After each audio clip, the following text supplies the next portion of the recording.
we look at it in two ways. Okay. First is on this entire area of analytics or big data analytics, as we call it.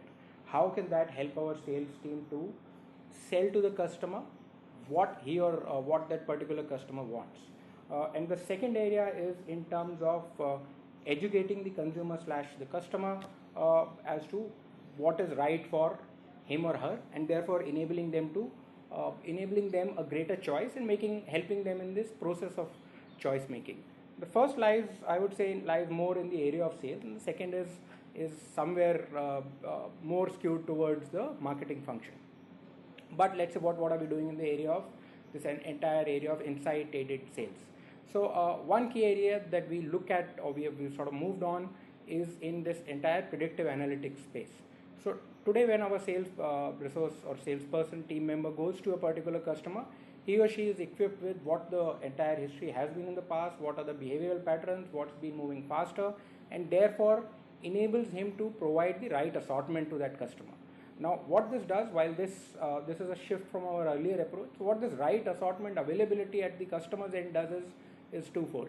One, it helps the customer. It helps the consumer who comes looking for a product at the customer, so that he or she gets the choice of products that they want. The second, it helps the customer, which is the retailer in this case, keep the right amount of assortment, the right stocking levels, so that with the same amount of investment, they are able to generate far greater returns for himself. In process, therefore, we have a happy consumer and a happier, let's say, customer at our end.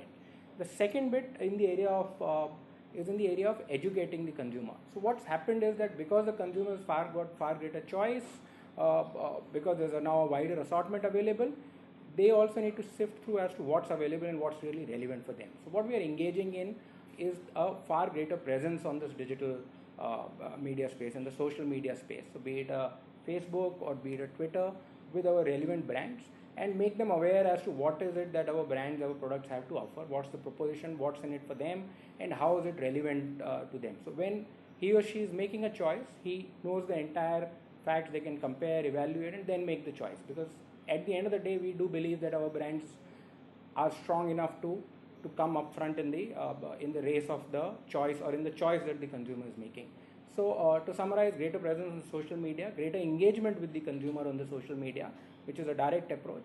And second is to make sure that once he or she has made the choice, we, through our predictive analytics, with let's say with a far more sharper sort of an approach, we are able to make the products available, the right choice available at the point of purchase.